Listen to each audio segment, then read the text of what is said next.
Eto na nga mga chong, marami tayong basketball updates. Chris Newsome, kailan nga ba matutuloy sa Barangay Ginebra at sino ang handang i-offer sakaling mag-request ng trade? Ito nga si Chris Newsome mga chong ay ang pinakamainit ngayon na player na target makuha ng Barangay Ginebra at mas lalo ngang lumilinaw na sa Barangay Ginebra mapupunta itong si Chris Newsome dahil mas lumalim nga yung samahan ni Chris Newsome kasama ng ilang Barangay Ginebra players gaya ni Scottie Thompson, lalong-lalo na ni Coach Tim Cone matapos ang nangyaring Asian Games at FIBA Asia Cup qualifiers. At mas lalong lumaki ang tsansa na sa Ginebra mapupunta itong si Chris Newsome nang dahil sa programa ni Snow Badwa, kung saan bukang bibig nga nito na once na tumungtong bilang unrestricted free agent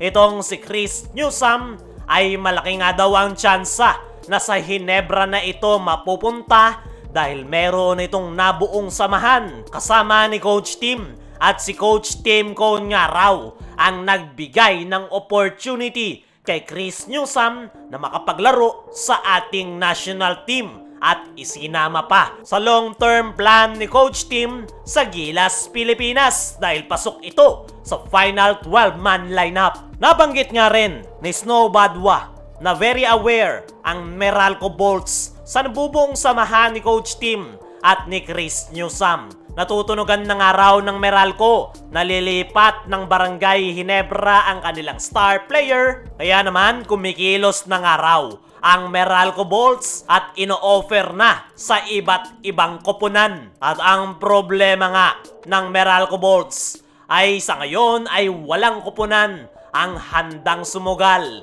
kay Chris Newsome dahil malapit na nga itong maging unrestricted free agent at kung mangyayari yan ay aalis din ito sa koponan na pagtetradean sa kanya at lilipat talaga ng Barangay Ginebra. Pero ayon sa mga source ay hindi nga lang ang Barangay Ginebra ang option nitong si Chris Newsome dahil meron nga ring offer na dumarating sa kanya galing Japan B-League at Korean Basketball League. At hindi na nga nakakagulat yan mga chong dahil eligible nga na maging Asian import itong si Chris Newsome dahil local players ito ng ating national team. At nang dahil nga sa mayroong mga offer ang Japan B-League at Korea ay handa ang Barangay Ginebra na makipag-trade sa Meralco Bolts. Gusto ngang unahan ng Barangay Ginebra ang offer ng Japan at Korea. Hindi na nga nila aantayin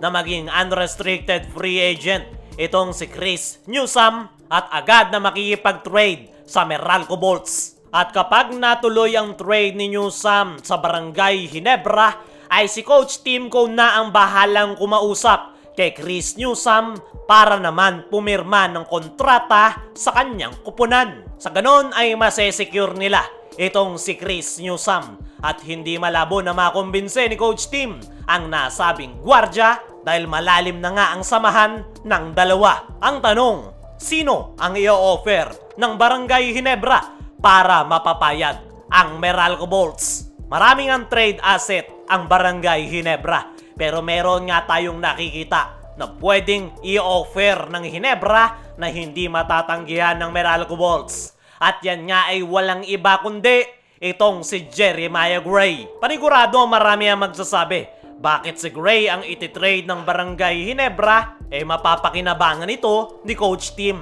Ang sagot nga mga chong ay wala nang sense para gamitin pa si Jeremiah Gray kapag nandyan na si Chris Newsome sa kanilang koponan. Meron pa nga silang Maverick Ahmed-Messi sa lineup, kaya naman mabuburo lang sa bench si Jeremiah Gray kapag hindi pa nila ito itinrade. At panigurado naman na tatanggapin yan ng Meralco Bolts dahil no choice nga sila ngayon dahil walang koponan ang handang sumugal kay Chris Newsome. Tanging ang Barangay Ginebra lang ang may kakayanan na makumbinse itong si Chris Newsome. Sa ngayon ay ongoing nga yung pag-uusap ng Meralco Bolts at Barangay Ginebra At limitado na nga ang oras ng dalawang koponan dahil next year ay magiging unrestricted free agent na itong si Chris Newsome. At kung hindi pa nga sila kikilos, ay possible na maunahan pa sila